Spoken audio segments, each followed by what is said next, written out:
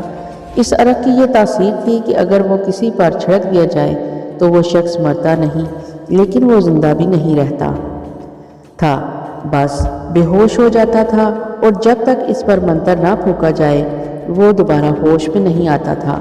اس منتر کا علم صرف بڑے پجاری کو ہی تھا۔ اب پجاری رات ہونے کا انتظار کر رہا تھا۔ جب رات آدھی سے زیادہ گزر گئی تو پجاری عرق کی بوتل گلے میں لٹکا کر اس کوٹری کی طرف چل پڑا جہاں سانپ شہزادہ اپنے دوست کے ساتھ ٹھہرا ہوا تھا۔ مندر میں اندھیرا تھا، صرف کہیں کہیں دھیمی دھیمی موم بتیاں جل رہی تھیں۔ پجاری دبے پاؤں چلتا ہوا کوٹری کے پاس آ کر رک گیا۔ اس نے دروازے کو آہستہ سے اندر کی طرف دبایا۔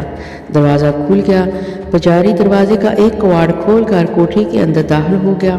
اس نے موم بتی کی دھیمی روشنی میں دیکھا دونوں دوست اپنے اپنے بستروں پر گہری نیند سو رہے ہیں۔ پجاری وقت ضائع نہیں کرنا چاہتا تھا، کیونکہ سانپ شہزادے کے جاگ پڑنے سے سارے کی کرائے پر پانی پھر سکتا تھا۔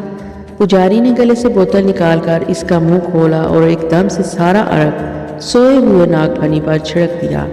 عرق کے چھڑکتے ہی ناگفنی نے آنکھیں کھول کر پجاری کو غصے سے دیکھا اور پھنکار مار کر ایک دم سانپ بن گیا، مگر اتنے میں عرق اپنے اثر دکھا چکا تھا۔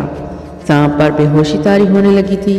ناگفنی نے اپنا پھن لہرایا، مگر عرق کے اثر سے وہ بے ہوش ہو کر زمین پر گر پڑا۔ پجاری نے آگے بڑھ کر سانپ کو جولے میں ڈالا اور چپکے سے کوٹری کا دروازہ دوبارہ بند کر کے وہ تیز تیز قدموں سے اپنی کوٹری کی طرف بھاگ گیا۔ وہاں پہنچ کر پجاری نے بے ہوش سانپ کو ایک بہت بڑے مرتبان میں رکھ کر اوپر سے اس کا منہ بند کر دیا۔ مرتبان کو اٹھا کر ایک جگہ سے پتھر کی سیل اٹھا کر فرش کے نیچے ایک گھڑا نکالا اور وہاں دفن کیا، اور اوپر سے دوبارہ پتھر کی سیل برابر کر دی۔ اس کام سے فارغ ہو کر اس نے سکھ کا سانس لیا۔ اس نے اپنے دشمن کو ہمیشہ کے لیے قابو میں کر لیا تھا۔ اب وہ ساری زندگی کے لیے مندر کا اکیلا پجاری تھا۔ اسے کوئی اس عہدے سے نہیں ہٹا سکتا تھا۔ وہ بڑے آرام کے ساتھ بستر پر سو گیا۔ دوسری طرف امبر بھی بڑے سکون سے سو رہا تھا۔ اسے کوئی خبر نہیں تھی کہ اس کا جگری دوست ناگفنی ایک بے ہوش سانپ کے روپ میں مرتبان میں باندھ پڑے پجاری کے کوٹری میں دفن ہے۔ صبح اٹھ کر امبر نے دیکھا کہ اس کے دوست کا بستر خالی ہے۔ اس نے سوچا شاید وہ صبح کی سیر کرنے کے لیے نکل گیا ہو، لیکن کافی دیر گزر جانے کے بعد جب ناگفنی واپس نہ آیا تو وہ پریشان ہو کر مندر کی کوٹری سے باہر آ گیا اور اپنے دوست کو مندر کے اندر باہر تلاش کرنے لگا۔ دوسری طرف بڑا پجاری فوراً صبح صبح ناگن دیوی کے بت کے سامنے حاضر ہوا اور اس کی پوجا کرنے کے بعد ہاتھ جوڑ کر بولا، اے ناگن دیوی، تیرے اس غلام نے مندر کا چپا چپا چھان مارا ہے، لیکن سانپ شہزادہ کہیں نہیں مل سکا۔ ناگن دیوی کی زبان حرکت میں نہ آئی۔ پجاری نے دوبارہ یہی بات دہرائی۔ ناگن دیوی کا بت بے حس و حرکت رہا۔ پجاری کو شک ہوا کہ کہیں اس کا راز فاش نہ ہو گیا ہو۔